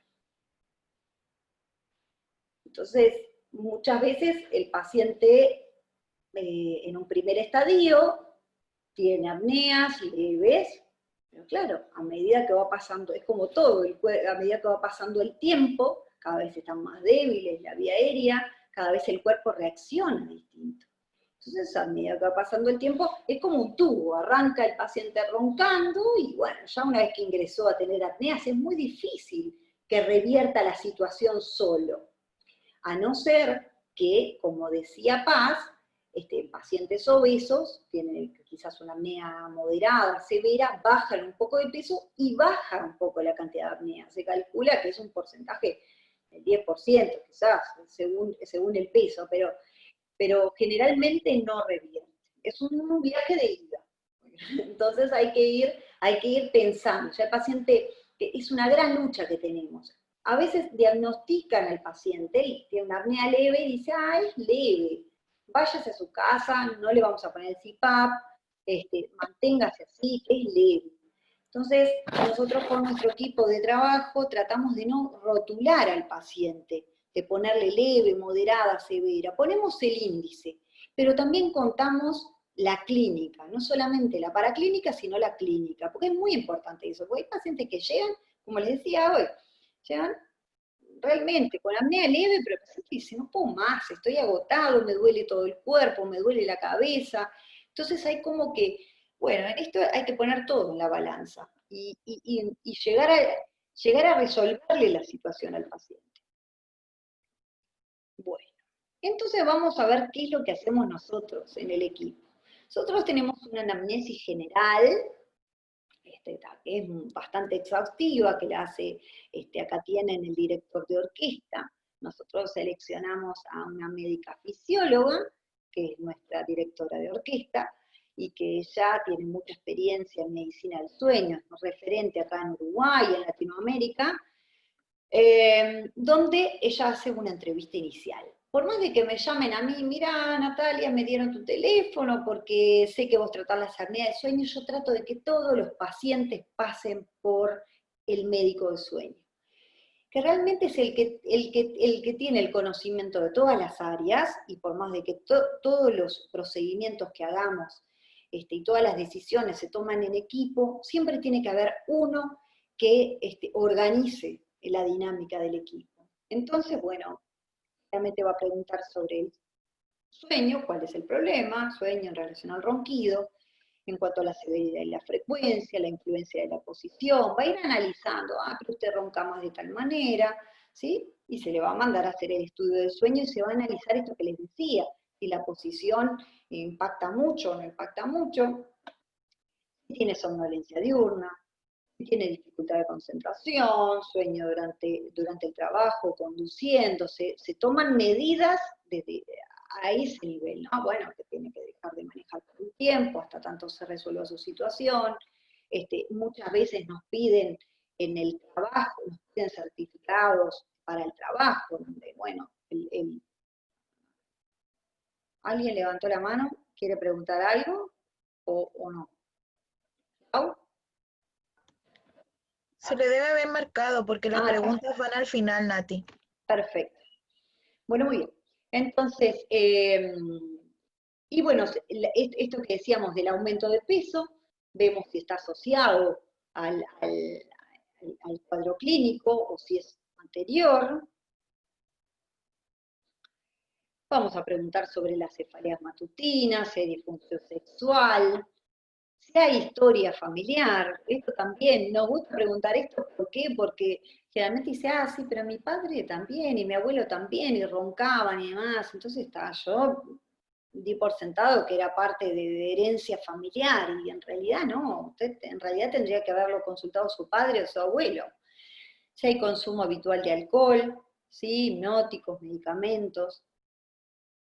A mí me gusta contar un caso de ahora, un adulto joven de 40 años que sale 3 veces por semana con sus amigos y toma alcohol. Entonces yo antes de hacerle la primer polisomnografía, le dio apneas severas, con severas repercusiones a nivel de oxígeno, y entonces como les digo, yo hago tratamiento y voy monitorizando con un pulsioxímetro nocturno, y entonces cuando le mando el informe al médico, al cardiólogo, le mando el estudio hecho con alcohol y sin alcohol, ¿no? Para que las medidas que se vayan a tomar al respecto ya no me competen a mí, yo no voy a estar diciendo no tome alcohol, pero sí le hice los 2 estudios para que el cardiólogo viera la diferencia entre uno y otro. O sea, es muy importante que sea representativo, la situación, reproducir el sueño lo mejor posible para poder después pensar una segunda polisomnografía para darle el alta o tomar otra medida, ¿sí? Que ahora vamos a ver cuáles son las opciones. Y en los antecedentes patológicos, ¿sí? Si tiene hipertensión arterial, por esto que les decía, enfermedades cardíacas, enfermedades neurológicas, porque esto también puede traer alteración del sueño y no tiene por qué ser apnea obstructiva. Entonces nuestro laboratorio de medicina del sueño está compuesto por todos estos especialistas. Tenemos médicos de sueño, neumólogos, psiquiatra, otorrino, internista, fonoaudiólogo, fisioterapeuta, psicólogo, nutricionista, y tenemos 2 odontólogos, uno especializado en SAOS, que hace más los dispositivos de avance mandibular, y el odontólogo especializado en desórdenes temporomandibulares, que también nos permite muchas veces agilizar los procesos de reposicionamiento del hueso yoides. Bueno, bien. Entonces, como tratamiento general, nosotros tenemos medidas generales, que ahora la vemos, farmacológicos, ¿sí? Que generalmente tratamos de que el paciente no consuma fármacos, entonces hacemos la desintoxicación, que por eso es importante que lo vea un médico que defina cómo se hace esa desintoxicación, porque como les decía, muchas veces nos llega por el psiquiatra, nos llega un paciente que ya estuvo por todos los especialistas y terminó en psiquiatra y está muy medicado para poder dormir, y ya es una situación que lo desborda. Entonces, bueno, primero hacemos como la desintoxicación para poder verlo lo más real posible y tomar medidas al respecto. Dispositivos intraorales, esto que les decía, el dispositivo de avance mandibular, las cirugías, nosotros tratamos de no practicar cirugías, ¿sí? Tratamos de llevar a la función y la estructura con otros métodos, pero bueno, sabemos que existen. El CPAP, que ahora vamos a ver lo que es, y la terapia miofuncional orofacial, que ahí es donde estamos nosotros los fonoaudiólogos. Entonces, como medidas generales, esto es algo que todos lo sabemos, pero por supuesto, suspender el tabaco o disminuir en horarios cercanos al descanso por 2 razones. Primero, por lo que implica a nivel del sistema nervioso central, pero también porque reseca las estructuras y altera la respiración. Abstinencia alcohólica, también es impresionante cómo en una debilidad de la vía aérea superior, cómo aumentan las apneas. Disminución del 10% del peso, cambios posturales al dormir. Ahí hay estrategia, nosotros utilizamos los más baratos, igual ponerse una pelotita de tenis, hacerse una remera con un bolsillito y ponerse una pelotita de tenis en la espalda para no darse vuelta y quedar boca arriba. Todos roncamos cuando estamos, ¿no?, con hiperextensión de cuello. Bueno, suspender los fármacos, esto que les decía hoy, descartar y tratar hipotiroidismo, y uso de descongestivos nasales como primera opción si el paciente tiene mucha alteración a nivel respiratorio alto, a nivel nasal. Y entonces esto lo digo en confianza porque imagino que acá somos todos fonoaudiólogos, pero el CPAP no es un tratamiento curativo, y esto es lo que tenemos que entender. Si no lo usa el paciente, tiene la misma alteración o peor alteración al inicio, ¿sí? Es un tratamiento sintomático, que en definitiva no cura al paciente, ¿sí? Entonces, acá nosotros discutimos, bueno, en el equipo no se discute, pero discutimos a veces con los profesionales que están fuera de nuestro equipo. No hay que ponerle ya el CPAP, hay que tomar medidas al respecto. Por esto que digo siempre, nadie es apneico de un día para el otro, es un proceso que muchas veces arranca en la niñez. Entonces, una vez que llegó un equipo de sueño donde tiene un abanico importante de opciones de tratamiento, optemos por lo menos invasivo, optemos por lo que resuelva lo funcional y estructural antes de pensar en un bastón, antes de pensar en atacar solamente el síntoma. Y esto de la adherencia, hay muchas publicaciones que dicen que en un primer estadio el paciente que dormía horrible, y que aparte tiene somnolencia diurna, tiene dolores de cabeza, tiene molestias en general, le cambió el humor, se pone el CPAP y es la panacea las primeras veces. Pero imagínense, presión de aire entrando a la vía aérea durante mucho rato, durante 8 horas, inhabilitando las estructuras que tendrían que estar activas por diferencia de presiones, ¿sí? Entonces, realmente, bueno, yo que soy funcionalista, yo digo que en algún lugar del cerebro uno tiene esa mecánica respiratoria normal, ¿sí? Entonces, vayamos primero por eso, démosle la opción al paciente y después, ¿no? O a la vez, se le da la opción del CPAP.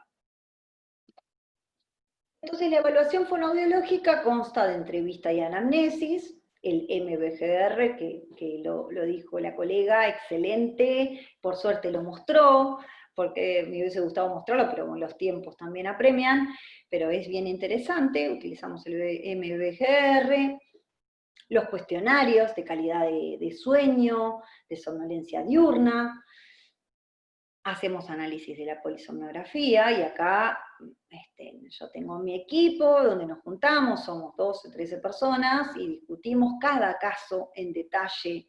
Bueno, pasa esto por esto, entonces tenemos la visión del psiquiatra, tenemos la visión del internista, bueno, tiene estrés oxidativo por esto, le pasa esto por esto, vamos a hacer esto. Entonces vamos priorizando los tratamientos. Y después tomo las medidas antropométricas, índice de masa corporal, perímetro cervical y abdominal. Vamos a las estructuras, ¿sí? Utilizamos la escala de Malampati modificada, que ahí la tienen, y tratamos de modificar esa escala de Malampati, ¿no? Amígdalas palatinas, y en algunos casos hacemos análisis postural, esto que decía hoy Paz, las alteraciones respiratorias, las asimetrías respiratorias van a generar alteraciones en las cadenas musculares, y eso hace que se desalinee esa persona. Entonces es conveniente, como en un primer estadio, uno va a trabajar sobre la vía aérea superior, por supuesto, para que disminuya el colapso, pero después eso hay que sostenerlo en el tiempo, ¿sí? Entonces uno tiene que resolverle el problema de base. Y muchas veces, al tener una asimetría respiratoria durante tanto tiempo, generó una alteración, muchas veces no, en el 100% de los casos, y eso hace que el paciente esté desalineado. Entonces, muchas veces va a la baropodometría, que es el análisis análisis plantar, capaz que lo conocen así, donde se ve la descarga de peso, se ve la descarga de peso, si se da más hacia un lado o hacia el otro, y ahí se analiza la posición de la cadera y demás. Y en algunos casos, laboratorio de marcha. Nosotros ahora estamos trabajando en algo de eso, la relación entre la marcha y los desórdenes respiratorios, específicamente el SAOS. Bueno, fotografías, frente, perfil y demás, sobre todo para el paciente, para que vaya viendo qué es lo que nosotros buscamos, ¿sí?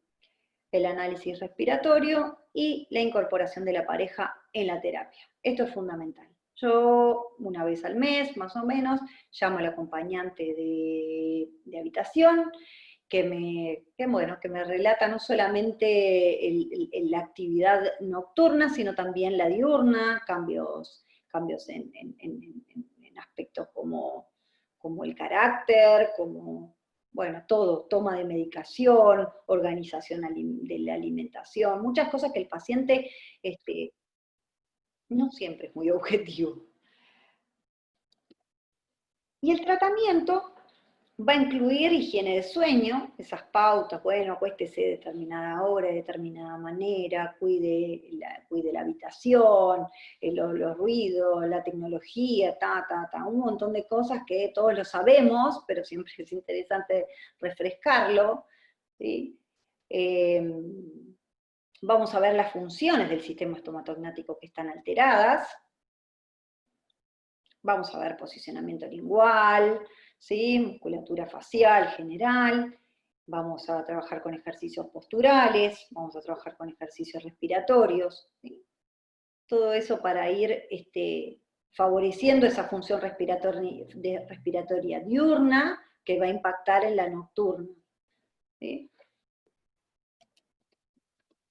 Entonces, la terapia miofuncional orofacial, acá tienen un estudio que está interesante, va a mejorar síntomas subjetivos. Eso es lo primero que se ve en el paciente. Por eso es tan importante que no solamente pensemos en los resultados de la polisomnografía o poligrafía, sino también en los síntomas subjetivos. El paciente generalmente, cuando recibe la terapia miofuncional, mejora su calidad de vida, su calidad de sueño, su somnolencia diurna, pero se va a ver reflejado en las otras funciones, ¿sí? Hasta lo digestivo, el paciente generalmente por esa cabeza adelantada, esa posición lingual, esa alteración en la posición laringea, va a tener reflujo, por ejemplo, no sé, por decir algo, pero y ese paciente al estar alineado, al mantener correcta posición lingual, correcta posición laringea, esfínter esofágico superior cerrado, se va a sentir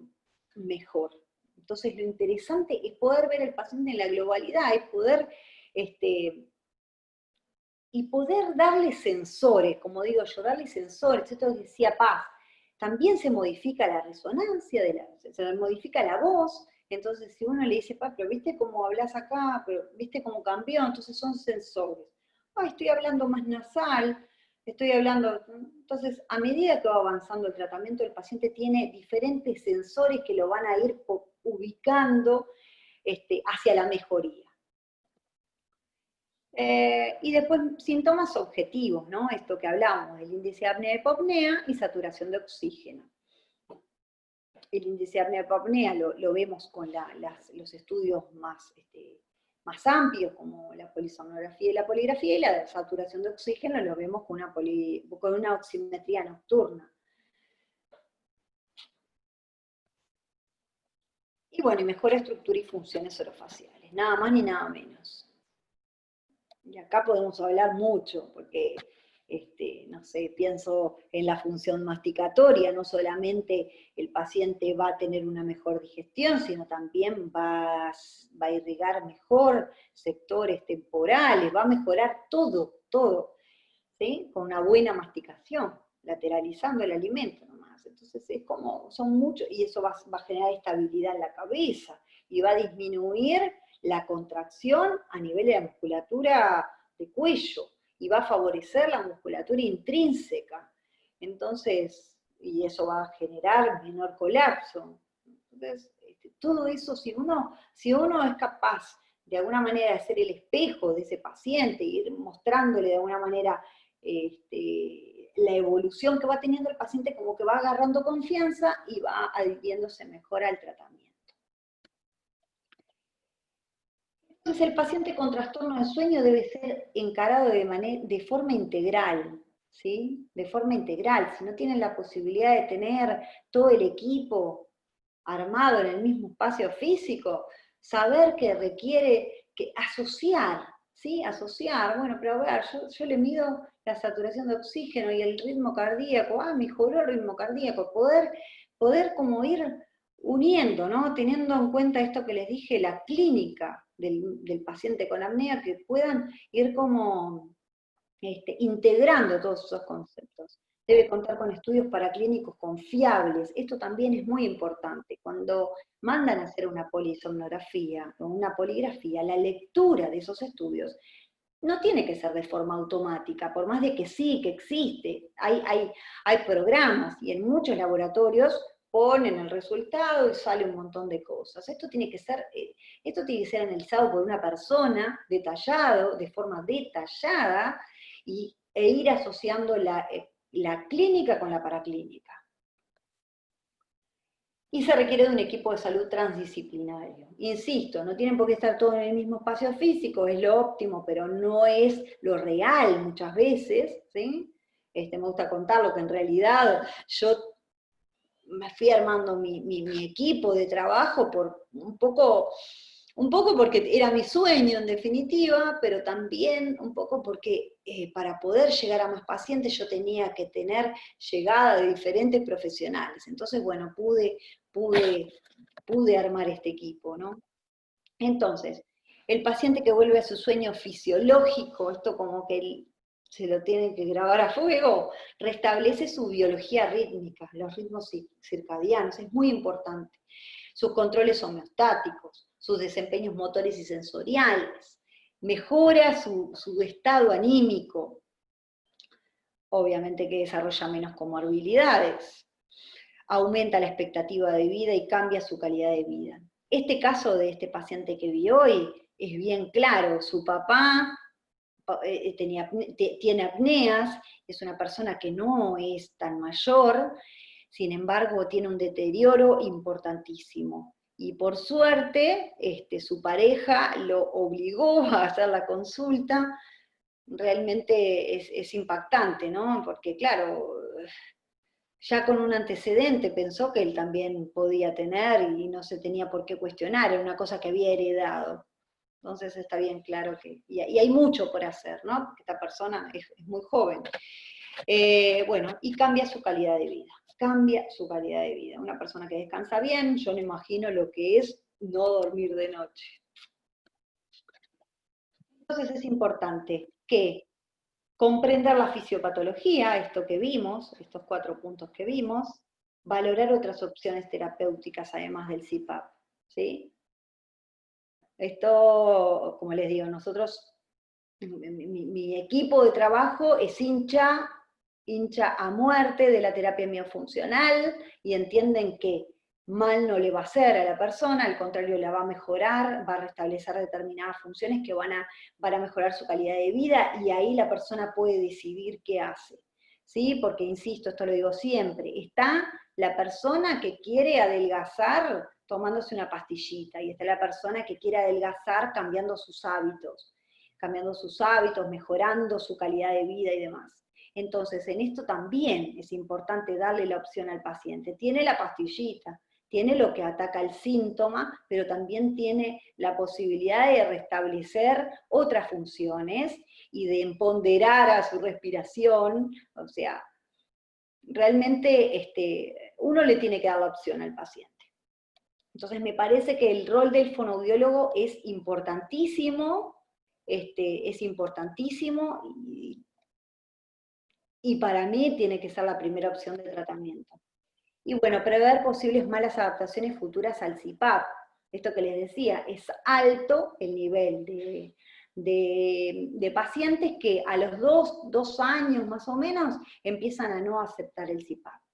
¿Por qué? Porque esa presión de aire como les decía, debilita la vía aérea y cada vez necesitan más presión de aire. Y claro, no es lo mismo pasar, bueno, no manejan mucho quizás las presiones de aire, pero empezar con 4 de presión de aire y a los 2 años estar con 12, 13, 14, que implica, es como una manguera largando aire, aire, aire, entonces obviamente que irrita la mucosa nasal, que ahora los aparatos de última tecnología hacen de todo, tienen como graduación para que la persona se vaya durmiendo e ir aumentando la presión de aire, pero la realidad es que el paciente con mucha presión de aire es realmente molesto, ¿no?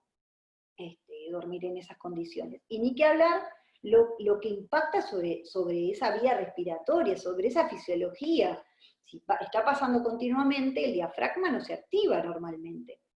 Entonces, esto que les digo, no se genera por las diferencias de presiones. Pero muy bien, esto es todo. Aquí tienen mis contactos. Estoy abierta a responder mails, a que me contacten vía telefónica también, por WhatsApp, los que no son de Uruguay. Muchas gracias, Nati. Agradecemos enormemente toda la generosidad con la que compartiste tus conocimientos.